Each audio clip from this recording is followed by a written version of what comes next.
Now moving into 2024, he's starting to get to my farm quicker. Now, middle of October, he's on my farm. This is the earliest I've seen him so far. He summers like 2.5 miles away and then always makes it back to the farm every year. Oh, that's rule number 4, human intrusion. Don't mess with the deer. We're coming down here to film an interview, and he was laying right there in the grass. So, what are you gonna do?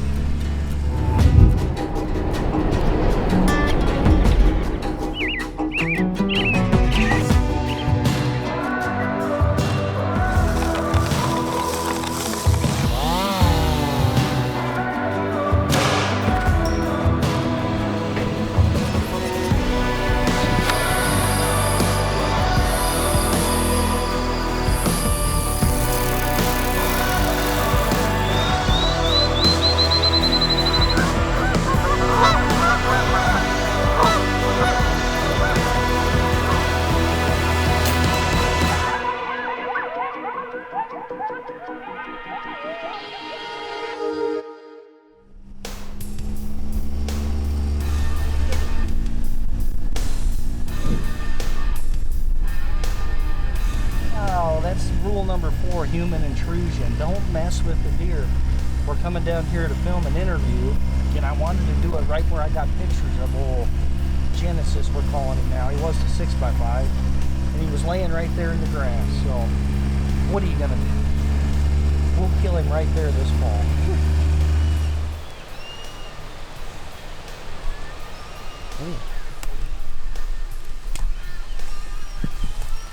That's why he's down here. These babies are Genesis approved right there. Oh, those are good.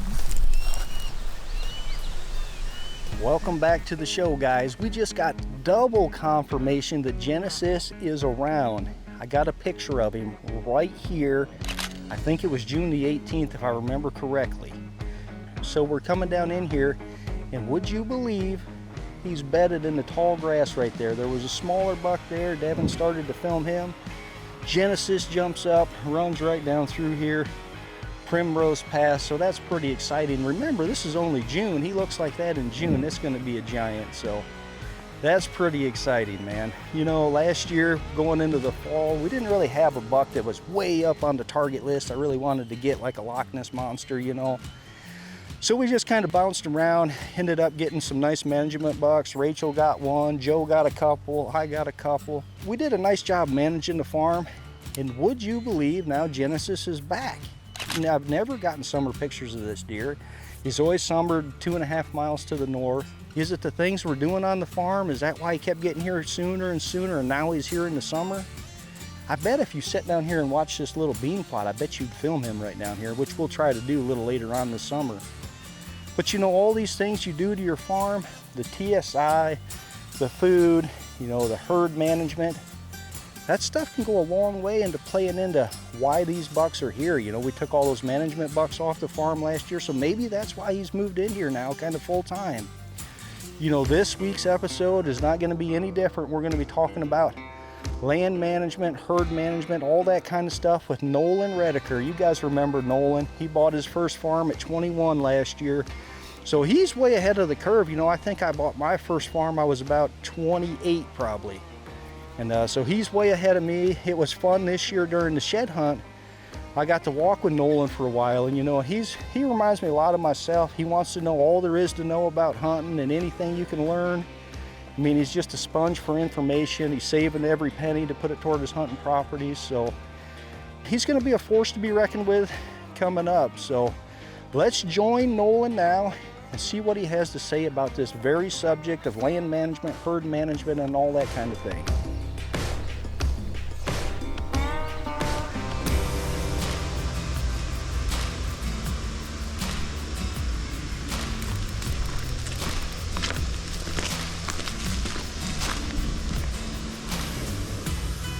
Well guys, welcome to the show this week.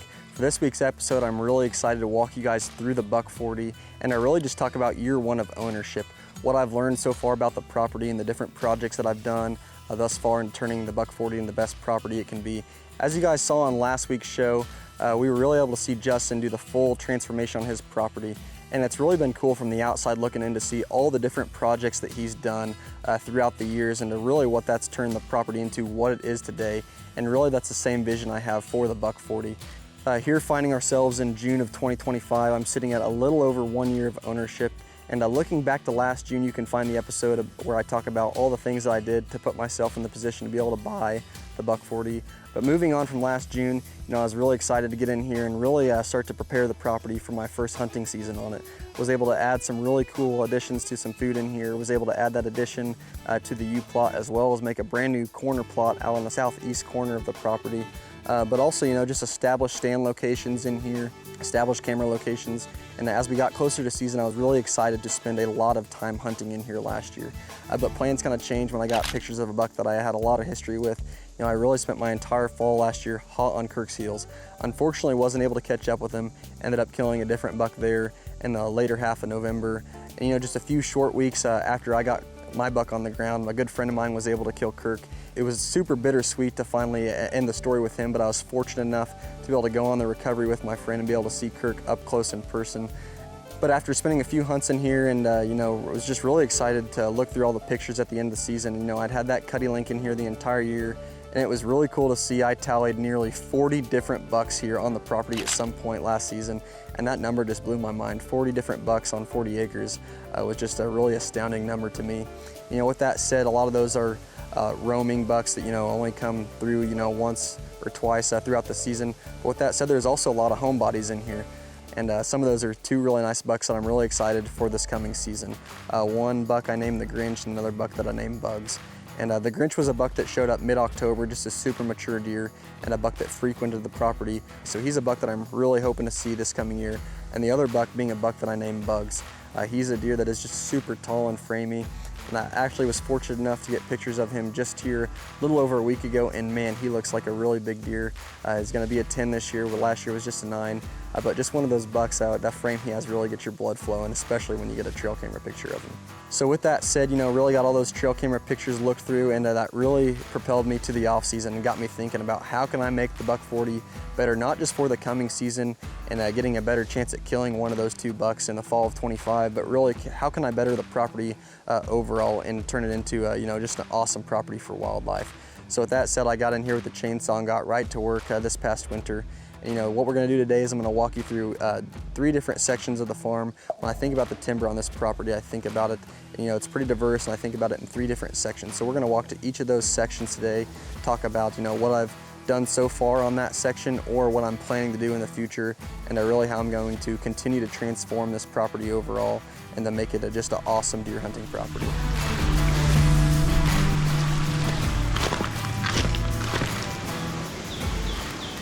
All right, well, here we are on the northern third of my property, and this is an area that I have not spent a ton of time in just yet. The area that I'm in right now was an existing food plot when I bought the property, and unfortunately this year it's really been taken over by grass and weeds, so I decided to spray it off, and we're gonna redo it this fall. Overall, this northern part of the property is basically a great big flat as soon as you cross the creek. Down in here in this bottom with a lot of really tall mature trees, a lot of different kinds, have a lot of oak and walnut down in here, but also a lot of elm and cottonwood. I really haven't spent a ton of time down in here yet trying to better the timber. The whole idea down here is to really free up some of those good walnut trees and oak trees, and I really just get more ground cover. Once all the leaves fall off on this area of the farm, it gets really barren here, and it's really an area that the turkeys like to spend a lot of their time, especially in the spring, just because of how open it really is down in here once all the leaves come off.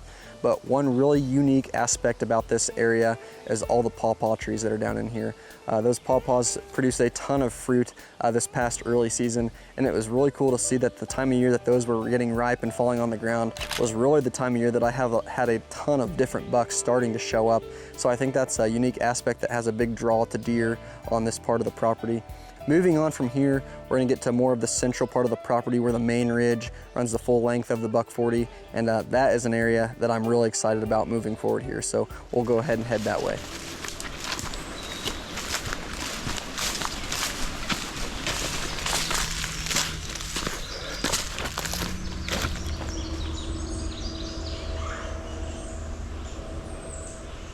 Well guys, here we are on the central part of the Buck 40, and this is by far my favorite area on the farm, and this is that main ridge that runs the full length of the property from east to west.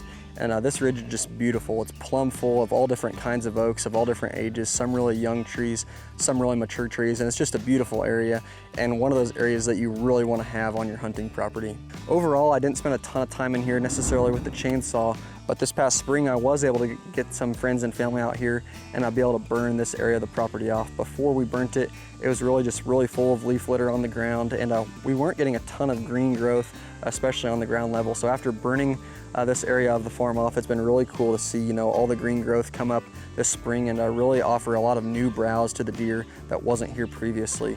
But overall, when I think of this area and what I want to do with it moving forward, is when you walk across this ridge, at any point across the ridge, you can see 50 to 100 yards in front of you.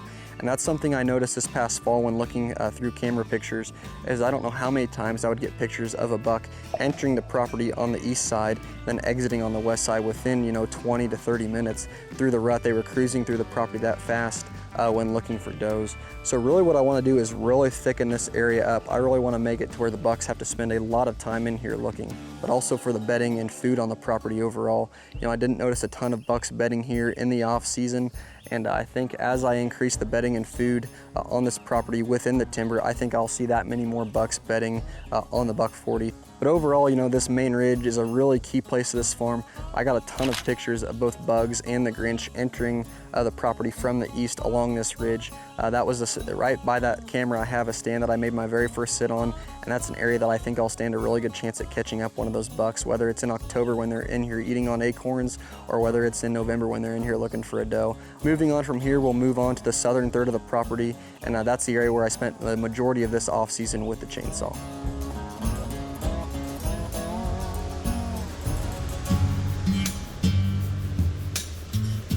All right guys, well as you can see here behind me, this is an area of the farm that I spent a lot of time in here this past winter with a chainsaw.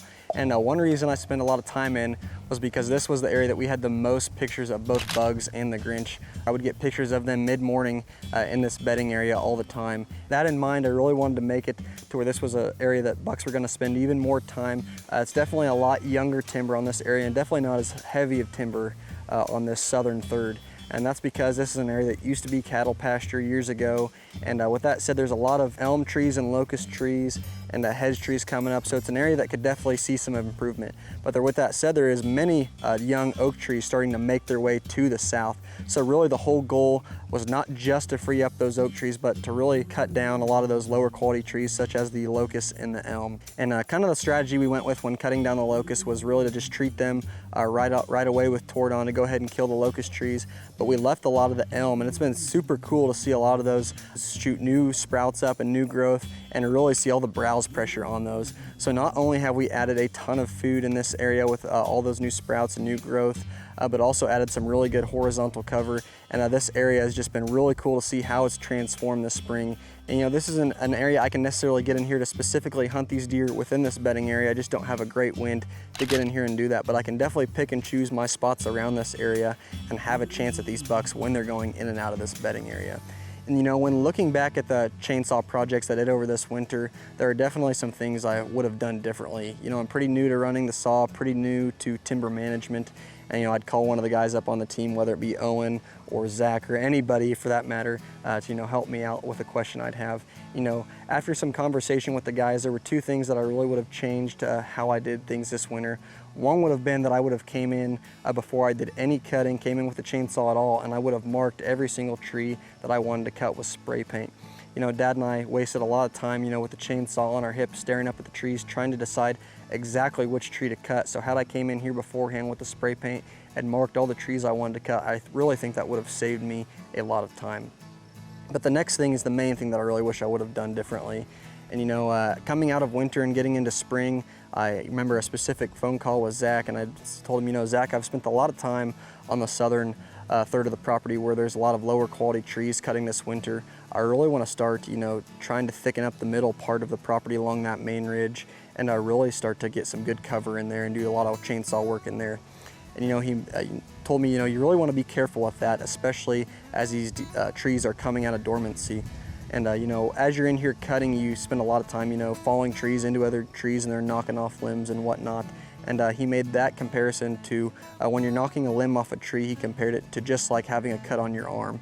And when those trees are not dormant, that makes that wound on that tree, just like the cut on your arm, way more susceptible to getting some kind of disease or fungus that might potentially kill that tree.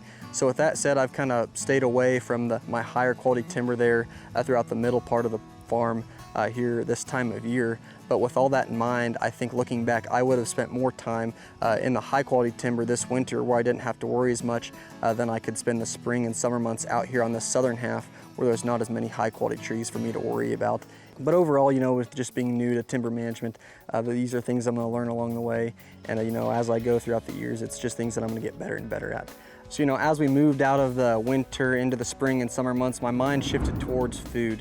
So I really got to think about the addition of the corner plot that I had. In pretty close proximity to that corner plot, there is a long skinny food plot that the previous landowner had been planting. And so with that in mind, I wanted to think of a way that I could potentially connect the two to really better my chances at killing either the bugs or the Grinch this coming fall in close proximity to this bedding area that they spent a lot of time in. With that in mind, I was able to get that area and get that into a new plot. So we're gonna head over to that area and I'll show you that now.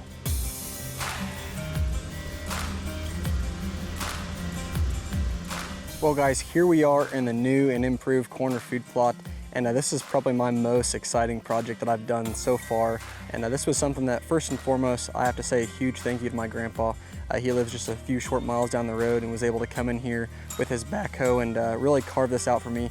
I really can't thank him enough. A lot of thought process went into this new corner food plot. Where can I add some food that's going to help me have a better chance at bugs in the Grinch this summer? But really, before coming out in here and carving out this food plot, really a lot of thought went into picking a stand location first. And with that said, I picked out a cedar, on the far southern edge of my property. I have great access on the southern part of my property. Along the whole south property line, I have a really nice cedar row that I can get right behind on the south side of and sneak clear back in here. And I think I'm gonna have really good success at getting in here. But also another thing we took into consideration is wind direction. Here in Kansas, we get a lot of northwest winds. So the tree I picked out is perfect for that. Northwest wind's gonna blow my wind right out over the wide open ag field where the deer don't spend a lot of their time. And another thing that just happened to go my way with that specific stand location is, I have a really awesome scrape tree that's about 25 yards away from the tree. Just a really beautiful oak that the bucks scraped on a ton this past year. So the whole idea is, not only is this going to offer as a staging area for the deer, I think bucks are especially going to come out here looking for does in the morning and evening time frame, but also I think it's going to offer a perfect area for bucks to get on the downwind side of this bedding area, where I spent all my time this winter with the chainsaw to really wind check that entire bedding area. It gives them the perfect edge to cruise up and down on the edge of this food plot. I'm going to plant actually buckwheat from Monster Buck in every single one of my food plots this year, and a lot of thought process went into that, especially last year after not having real successful plots here. And then I'll drill my fall blends into the buckwheat and lay the buckwheat back down over the top to potentially hold in the moisture and really hopefully give those plants a good start if they're given drought-like conditions like we typically are in that time of year. But overall, super excited about all the projects that I've done so far on the Buck 40, and are really just looking forward to the coming years, continuing to bettering the property, and hopefully 5 or 6 years I'll find myself similar to Justin, as where I can look back on all the projects I've done and really be satisfied with the full transformation of the property overall. To end things off, it really just kept me more thankful to all my family and friends that have helped me out here on the property over the last year. I mentioned the day we did the burn, I was fortunate enough to have a lot of really good friends and family out here helping me out that day. And one of the individuals out here that day was my cousin Darren. And unfortunately, Darren was in a bad car accident here about 2 months ago. Please say some prayers for him for a full recovery, and hopefully he can be back out there again soon doing what he loves. But overall, from all of us here at Midwest Whitetail, we really appreciate all your guys' support, and can't thank you guys enough for watching, and we hope to see you back again next week.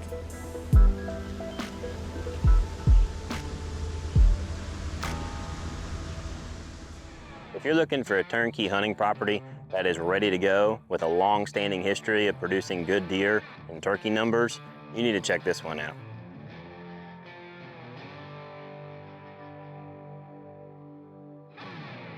Hey everyone, it's Kevin Sawyer with United Country Farm and Home Sales and United Country Hunting Properties. I just wanted to welcome everybody to the Hayes Haven Ranch here in Stockton, Missouri. This is a beautiful 250-acre piece here in southwest Missouri of prime hunting ground, and that has been actively managed with conservation in mind. This is one of the most beautiful properties I've ever had the opportunity to represent, and I hope you guys enjoy this. This property truly has it all. If you're looking to run some cattle or are you looking for a great hunting place, this one is going to deliver. You've got a big creek down off over the ridge right here that feeds up into these draws and these nice pastures up here. If you're looking to plant food plots, you want to run some cattle, this really has a good mix of pasture and timber ratio for you. There's good hardwood timber with a lot of walnut. There's actually a walnut orchard on the property from a research farm from several years ago.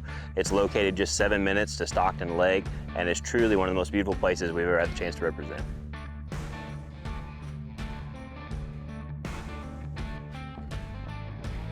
Any serious hunter knows that you're only as good as your neighbor. This is one of the few areas that we've ever been to where you have lots of large landowners scattered out throughout here. And so they're gonna practice the same management techniques that you are here and allow those deer to grow to their full maturity. This place is one of a kind. On the property, you're gonna find an immaculate 3,700 square foot main lodge. Inside, you're gonna find a 2-bed, 3-bath with a hot tub room as well. It's got a beautiful fireplace, fully furnished with great interior design. Next to that, you're gonna see an 1,800 square foot lofted cabin that was originally built here on the property. That's gonna serve as your guest house, your bunkhouse, have your buddies down and go on a hunt. If you're looking for an investment property, an Airbnb, VRBO, and then utilize the ranch to hunt on, as well as generate some income, this place is for you. This place is private, but it's not isolated. You're only an hour to Springfield, 2.5 hours to Fayetteville, 2 hours to Kansas City. The property has state highway frontage on B Highway, as well as over 3/4 mile of county road frontage.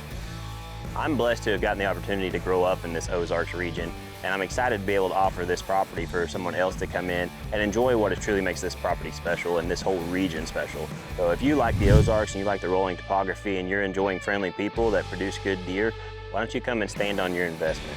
Let's make Hayes Haven your haven. Give me a call today if you'd like to look at this property.